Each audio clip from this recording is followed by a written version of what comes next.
Hi, everybody. Thank you for joining me today. Today, we're going to talk about our inner voices, who they are, where they come from, and why they just won't be quiet.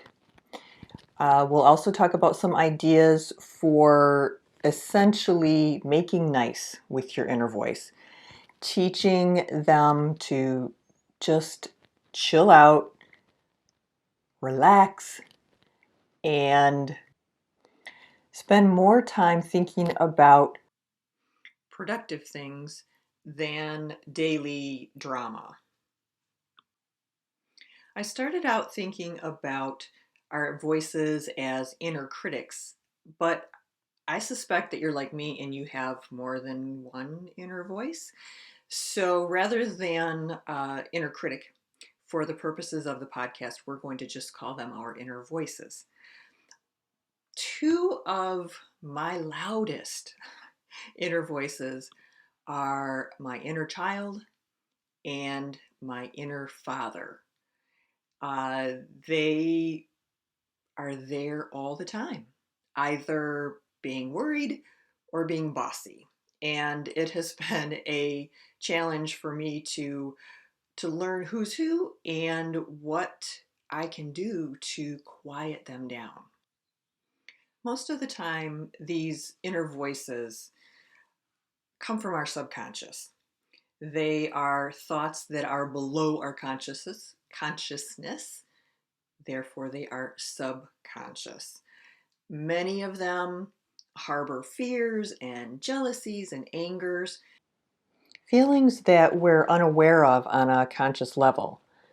And because we are often unaware of them, they have a tendency to sneak up on us and spin us out. So we also have an inner sage or a soul voice that, in my opinion, truly holds the wisdom of who we are as our most authentic selves. And yeah, your inner sage is typically much more pleasant than your inner critical voices.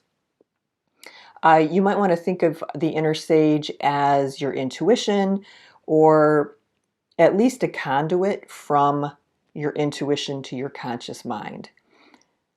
Now, it takes practice, but you can usually tell the difference between the two types of voices, either the little voices in the head or the soul voice slash inner sage. You can tell usually based on what's being said. Is whatever's being said, is it critical? Is it negative? Is it helpful? The other way you can tell is the intensity and the frequency with which you are hearing something. And what I mean by that is the repetitive thoughts, right? Typically, a soul voice or an inner sage comment is going to be short and sweet. It'll pop in out of nowhere. It'll be gone just as quickly. Those are actually the things that we really want to start paying attention to. So if we can quiet these other inner voices, we can start to pay attention to the inner sage more. So essentially, the inner sage voice is going to be quiet and gentle. The other voices are going to be annoying. They will repeat and repeat and poke at you like Stewie on Family Guy saying, "Mama, mama, mama." They are really tough to get rid of. And because of that, those voices can really impact our day-to-day existence if they are overwhelmingly negative or fearful or angry. The inner critic, or the other little voices, those are the folks that tell you, don't get too excited about that job interview. I know you think you just racked it, but You did flub that question. You remember that one question that you flubbed? And guess what is going through your mind for the next 2 days on hamster wheel central, right? It's just going around and around and around. Maybe your inner voice suggests to you that, you're successful enough for what you do, but there are a lot of other people in the same field who are far more successful, and you really should be trying harder. So that voice. A few simple words from the fearful voice or from the undermining voice can really just knock your confidence right out from under you. A great day can turn into a really rotten day with just one or two comments from those little buggers. I think of my inner voices or my inner voice as an amalgamation of people and experiences in my life to date. Some of them were positive, some of them were toxic. Some of the experiences were fantastic and wonderful and beautiful. And some were rotten enough that I really would prefer not to think about them. So it just depends. On any given day, my critical father or my scared little 5-year-old might just pop up with a snarky comment or a fearful, tearful, I don't even know what to call it, nagging anxiety. So the first thing you're going to want to think about is, what does your inner voice sound like? Or what do your inner voices sound like? Who could they be? Why are they coming up? I know why both of my little guys are there. I was a shy, quiet, fearful little girl when I was younger. And I also had a distant, critical father. So, hello, there we are. Those are my little guys. So they're almost like these little things that get buried in our soul. They're like a tick. You don't even know that you've picked them up until they're really dug in deeply. So spend some time thinking about who your inner voices may be and why your inner voices are showing up in the form or the incarnation or whatever you want to call it, that they're showing up. Your inner voice might be the voice of your high school geometry teacher because you struggled so much in geometry that they made you feel stupid. They weren't a particularly good teacher. Like some people who have an excellent understanding of something, they're not able to convey the information. And so you're left feeling less than. Your inner voice could be your mother, could be your grandmother, could be your best friend. It could be your ex-best friend. It could be anyone.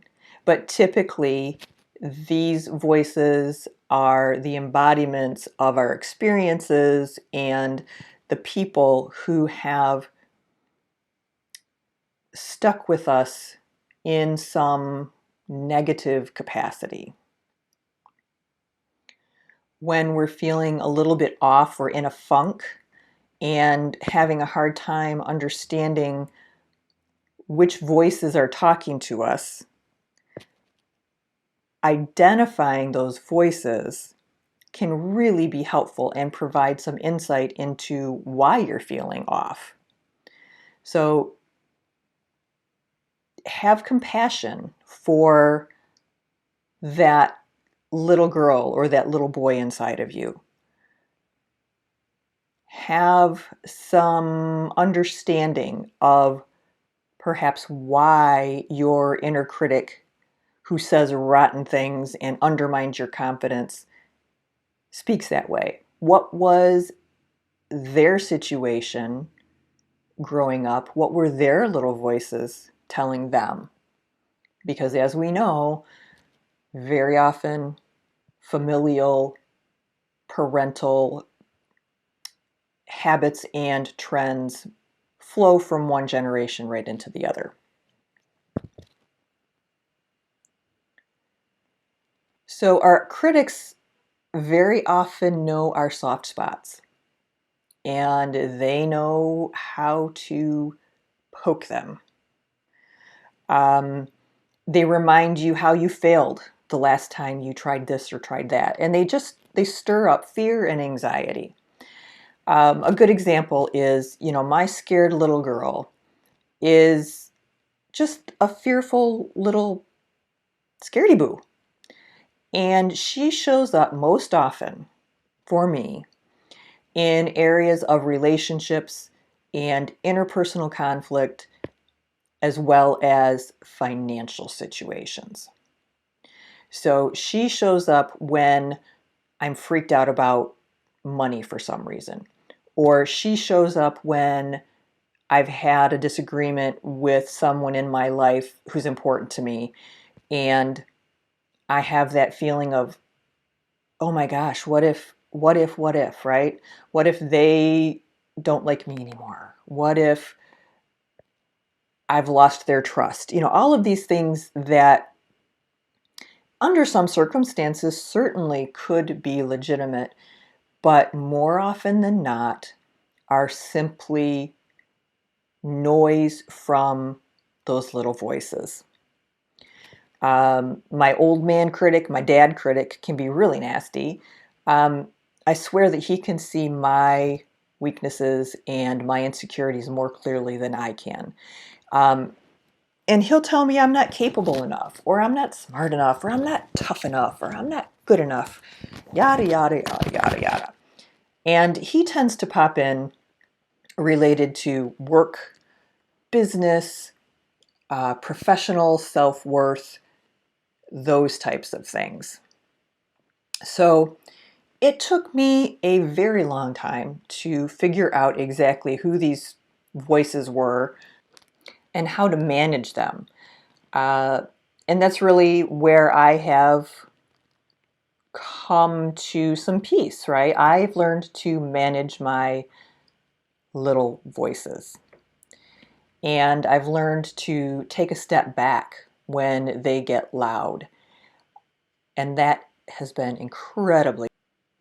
When you can figure out the origin of that little voice, it may help you gain an understanding of why those thoughts keep coming up, those repetitive thoughts keep coming up for you. So, for example, my inner child, scaredy boo girl, is coming up for me around things that I, even as an adult, have some concerns about. And she comes up when I'm particularly stressed, when I am particularly anxious, and when, most of all, when I am not centered. And learning to identify her, learning to identify when she's likely to pop up has helped immensely. It can also help you address that inner critic. It can help you to start pushing back against them, push back against their negativity. To literally say, you have no power over me. I have no interest in what you have to say to me. Thank you for your concern, for your thoughts, for your whatever. Now, if you're my little girl, here's your coloring book, here's a hug, go in your room, hang out, and be happy, and relax. If it is someone else, someone more critical, then I'm much more likely to say, beat it. Sometimes just the simple act of acknowledging that those thoughts are there and telling them they're not welcome can help. The other thing you can do is to start practicing some compassion for yourself and for your inner critics. Because often our inner critics are voicing concerns that we have, as I said earlier, on this subconscious level. They also need some compassion. I mean, that little girl is my what do I want to call her? My alter ego, one of my alter egos.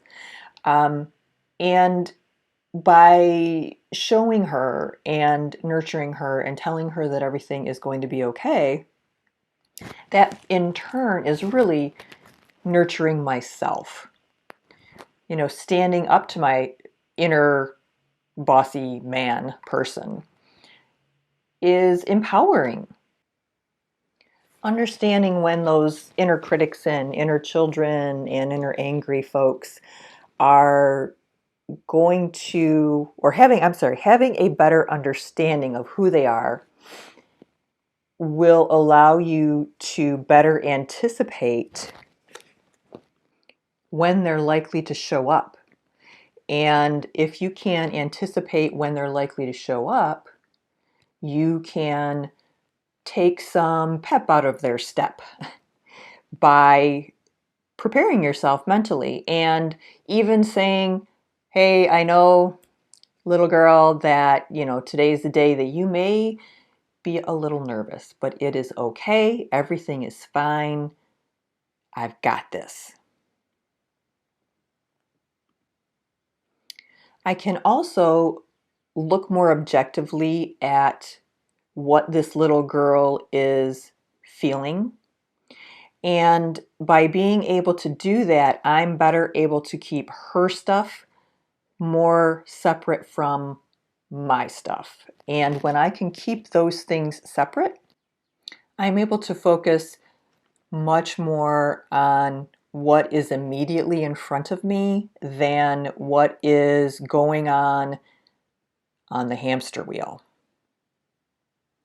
So those observations actually make space in my head for addressing what might be making me anxious, recognizing that I'm on the hamster wheel and it is my choice to get off. So now that you know better who is popping up, and now that you understand better why they're being so vocal, what can you do to quiet them down? The first thing I would say is to begin listening to that inner sage. That's the relationship that you want to cultivate. That's the relationship that is going to give you the best advice. It will give you the truth, not the truth as seen through someone else's eyes. And it is a way of getting to know yourself better. And the better you know yourself, the less need you're going to have for those inner voices. So how do you get to know those inner voices? How do you get to know who's speaking? How do you get to know what they're saying? What they're trying to communicate? And is there any merit to their concerns? Because just because they're annoying doesn't mean that there's not occasionally a gem buried in and among all of the mumbo jumbo. So beginning a line of inquiry about just literally asking them, who are you? What are you trying to say? What are your concerns? What are you trying to accomplish? Taking some time to sit down in meditation or some other quiet activity that allows you to think is a great way to get started connecting with those little voices. And I would also recommend that you consider journaling. Not so much journaling like a traditional diary or one of those gratitude journals or anything like that. I'm talking about more journaling from the perspective of opening your brain and letting it flow, writing without thinking so much about where it's coming from and what's being said. Sort of an automatic writing or a flow of sorts. Because if you can get into that flow, you're less in your head. And if you're less in your head, it's going to be easier for you to figure out who's talking, why they're saying what they're saying, and so forth. Once you've learned to identify who's criticizing or who's fearful or who's angry, you can continue the line of inquiry when a specific situation arises. So when that little voice pops into your head, consider continuing the line of inquiry. Ask yourself, how bad is the situation really? Is it something you're even going to remember in 5 years? How many times have you said something that you are 100% convinced, not you, your little voice, is 100% convinced is going to ruin you socially, that you have said or done the wrong thing, and that thing will impact the rest of your life? Now, that's your dramatic teenage inner self, but I'm hoping you understand what I'm trying to say in terms of how crazy this whole thing can get. You know, you want to ask yourself if you're being your own worst enemy. And you also might want to think about what is the best thing that could potentially happen as a result of your choice. So, by looking at what the worst thing is, a lot of times we can start to gain a little bit more perspective and see that, oh, yes, right, the worst thing that's going to happen is some stranger's going to think that I was rude. Or even the little voice in your head that's so critical will be disapproving. Our brains are something else, and they really can play a number on us. So by connecting with your inner self, your inner soul, your higher, whatever you want to call it, you're going to quiet down those inner voices at least a little bit. And going back to the journal thing, I would recommend that you even journal how you stood up to that critic. You know, how you said no to your scared little girl, how you said, leave me alone, to your angry inner voice, or whatever it was that you did. Stand up to them, write it down, because writing it down reinforces in your brain those thoughts. You can also consider making a list of accomplishments. When you have a particularly critical inner voice, making a list of accomplishments and referring to it as necessary, not putting it in the drawer, but pulling it out when that inner critic comes around, can be very helpful. We have a tendency, I think, to either downplay our strong suits and or forget some of the amazing things that we've experienced in our lives that have made us capable. And we are often far more capable than our inner voices would lead us to believe. And I am sure that you are more capable than your inner voices would lead you to believe. So to wrap up, what are the steps you can take to start to befriend and let go your inner voices. So you can identify who is speaking, identify why they're showing up, get to know them, because getting to know them, you may find that you learn a few things. Have compassion for them, because having compassion for them is having compassion for yourself. They're a part of you, they're a part of your psyche, your subconscious, and being kind to them may ease up some of their anxiety or anger or whatever it is that is causing them to be one of your little voices. Remember too to push back and or to nurture, right? So you're going to push back against the voices who are telling you you're not good enough, or you're not this enough, or you're not that enough. And you're going to nurture the frightened little ones. And doing so takes a little bit of their power away. Acknowledging them and thanking them for their concern, but telling them that you are the grown-up, you have it figured out. Nah, you might not have it figured out, but you are the grown-up and you are capable of figuring it out. And the last thing I would suggest, again, is doing some journaling. Journaling a conversation between you and your inner voices, asking them a series of questions. Who are you?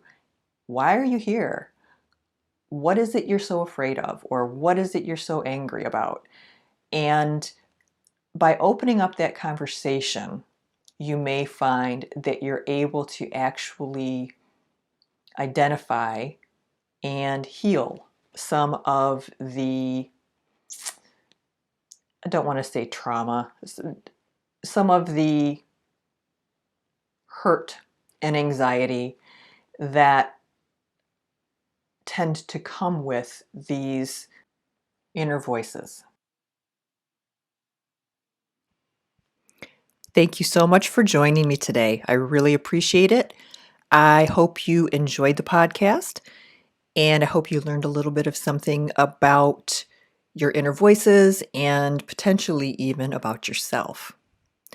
If you enjoyed the podcast, please subscribe, rate, and review.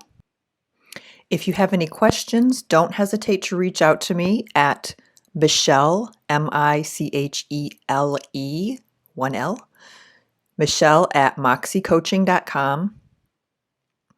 And I will also be putting some information in the show notes if you have any interest in taking a look at those. In the meantime, get in touch with those inner voices. You are going to be glad you did. Be well. We'll see you next week. Take care.